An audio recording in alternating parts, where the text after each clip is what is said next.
viewers, உணவு நலம் சேனலுக்கு உங்களை வரவேற்கிறோம். எங்களுடைய சேனலை நீங்க சப்ஸ்கிரைப் பண்ணலனா சப்ஸ்கிரைப் பண்ணிடுங்க. அது மட்டும் இல்லாம பக்கத்துல இருக்க பெல் சிம்பலையும் கிளிக் பண்ணிடுங்க. சாதாரண புளி கரைச்சலில் இத்தனை விஷயங்கள் மறைந்திருக்கிறதா? வணக்கம் வியூவர்ஸ். புளி உணவு மட்டும் இல்லங்க, மருந்தும் கூடன்னு நம்மள எத்தனை பேருக்கு தெரியும்? அம்மா சமைக்கும் போது நறுக்கின காய்கறிய புளியில கொஞ்சம் வேக விட்டு சமைக்கணும்னு, அண்டாவை இருக்கும் போதுதான் மல்லித்தழையும் பெருங்காயத்தையும் போடணும்னு, அப்பதான் குழம்பு மணக்கும்னு நம்ம வீட்டு பொக்கவாய் பாட்டி சத்தம் போடுறத நாம கேட்டிருப்போம்.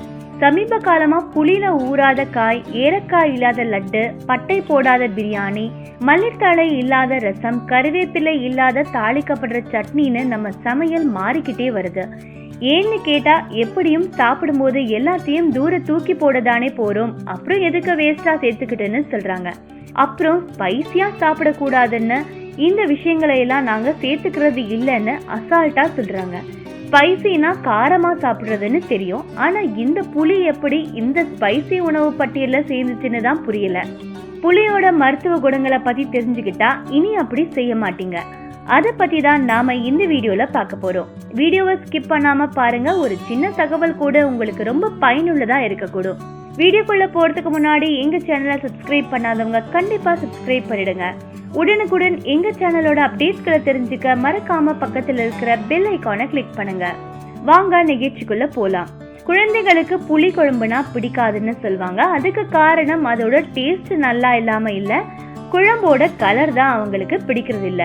கருப்பு நாளே அழுக்கு, பழுப்பு நிறம்னா பரவாயில்லாத அழுக்குன்னு அவங்க நினைக்க காரணம் அவங்க ஆழ் மனசுல நாம விதைச்ச சில தவறான சிந்தனைகள் தான்.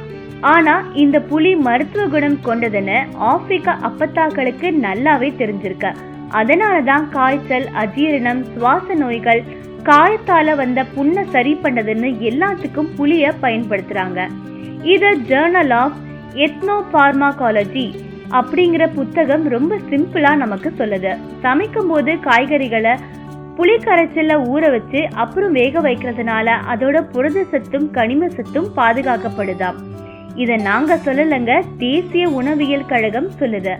நம்ம தமிழர்களோட உணவு பழக்க வழக்கம் மருத்துவ குணமும் கொண்டதுங்கிறதுக்கு கிடைச்ச ஒரு அங்கீகாரம் தான் இத சொல்லலாம்.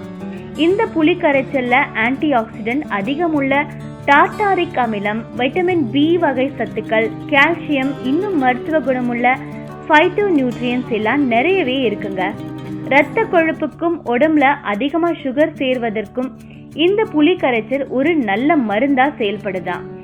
உலகம் முழுக்கம் கொண்டாடப்படும் ஐரோப்பாவின் ஊர்செஸ்டர் சாஸ், ஜமைக்காவின் பிக்கா பெப்பா சாஸ், ரெண்டுலயும் நாம இளக்காரமா நினைக்கிற புளி கரைச்சல் தான் மிக முக்கியமான மருத்துவ குணம் உள்ள உணவு பொருளாம்.